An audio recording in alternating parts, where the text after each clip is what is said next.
Às vezes, o que mais prende você a alguém não é o amor, é a esperança.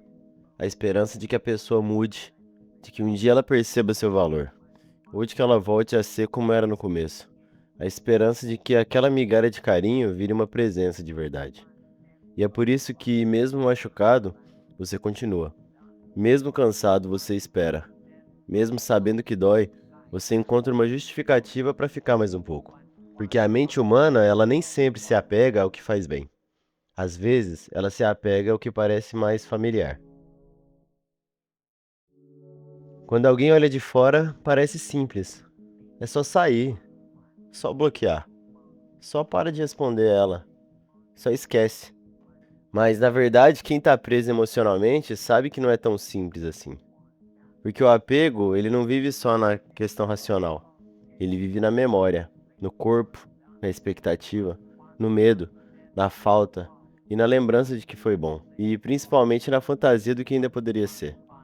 Você não se prende apenas à pessoa. Você se prende à versão dela que apareceu no começo. Aquela versão mais atenciosa, mais presente, mais carinhosa, mais intensa. Aquela versão que fez você pensar: agora vai ser diferente. Só que alguma das vezes a versão que você ama já nem é mais a pessoa real. É uma lembrança.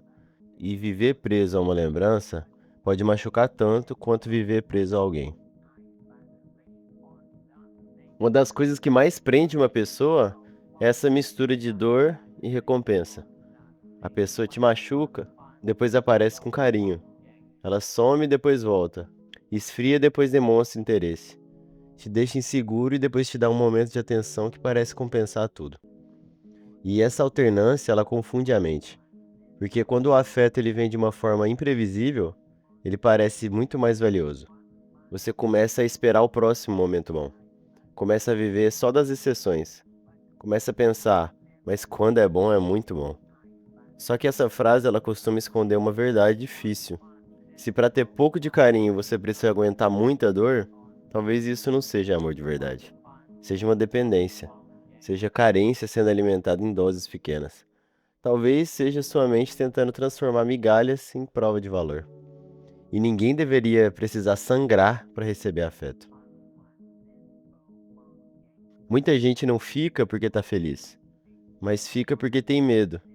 Medo de ficar sozinho, medo de recomeçar, medo de não encontrar ninguém, medo de admitir que insistiu demais, medo de perceber que entregou muito para alguém que ofereceu pouco. E existe um medo ainda mais silencioso, o medo de que se você for embora, a pessoa finalmente mude para outra pessoa. Esse pensamento ele prende muita gente. Você imagina, e se eu sair ela virar tudo aquilo que eu sempre quis? E se eu desistir justo agora? E se todo esse sofrimento tivesse sido à toa? Mas cuidado, às vezes você não está esperando um amor. Você está esperando uma compensação. Você está esperando que a dor tenha valido a pena. Você está esperando que alguém finalmente confirme que você não foi bobo por insistir. Mas continuar se machucando não transforma sofrimento em investimento. Só aumenta seu prejuízo. Tem dores que machucam, mas parecem conhecidas. E o conhecido, mesmo quando é ruim, pode parecer mais seguro e confortável do que o desconhecido. Se você aprendeu cedo que afeto vinha junto com estabilidade, pode acabar confundindo amor com ansiedade. Se você aprendeu que precisava conquistar a atenção, você pode achar normal ter que provar valor o tempo inteiro. Se aprendeu que abandono fazia parte do vínculo, pode estranhar quando alguém oferece uma paz. Às vezes, uma relação saudável ela parece sem graça para quem se acostumou com o caos. Não porque a paz ela seja ruim, mas porque o corpo ele se habituou à montanha-russa de emoções. A mensagem que demora, o sumiço, a reconciliação intensa, o medo de perder, a tentativa de agradar e o alívio quando a pessoa volta. Isso não é profundidade, é instabilidade emocional parecendo paixão. Aí a mente ela pode chamar de amor aquilo que na verdade é um ciclo de tensão e alívio. Outro motivo que prende é a fantasia de salvar alguém.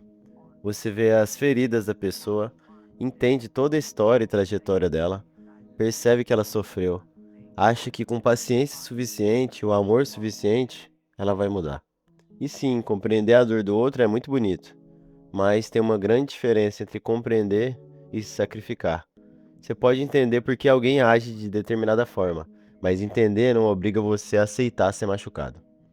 A história difícil de alguém, ela pode explicar os comportamentos dela, mas não deve virar uma autorização para ferir você sempre.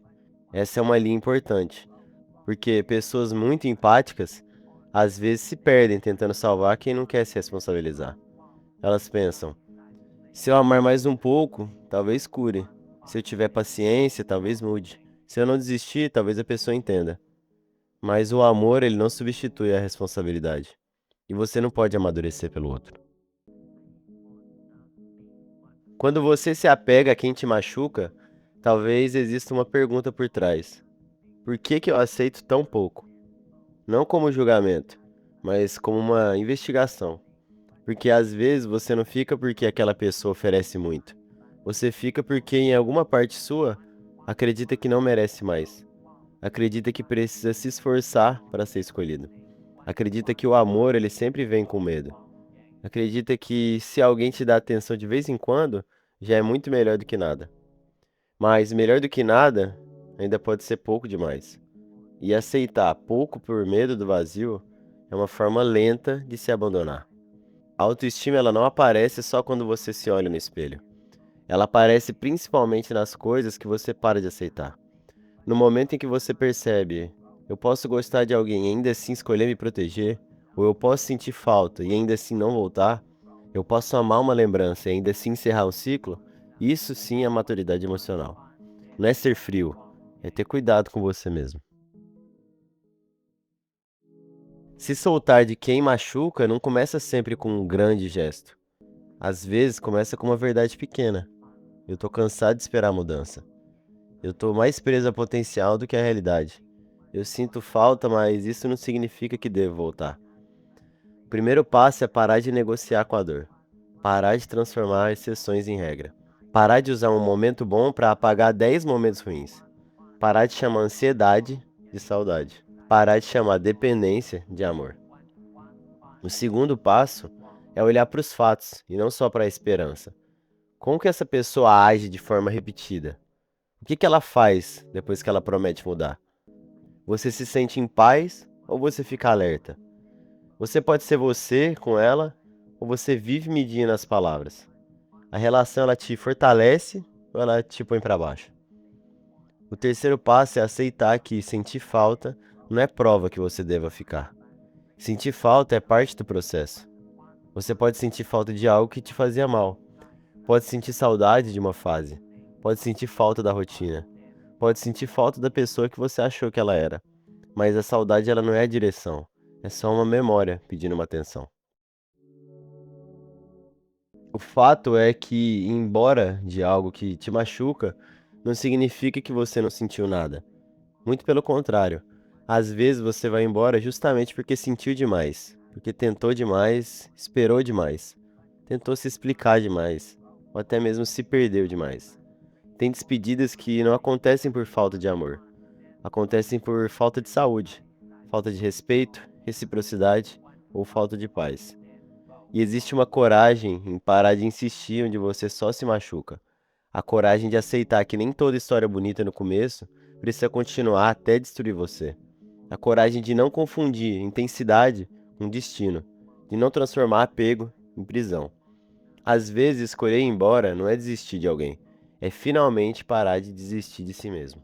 Você pode se apegar a quem te machuca por muitos motivos: pela esperança, pelo medo, pela memória, pela carência, pela familiaridade da dor, pela fantasia de salvar, pela vontade de provar que tudo valeu a pena. Mas nenhuma dessas coisas muda uma verdade, que o amor ele não deveria exigir que você se abandone. Uma relação, ela pode ter conflitos.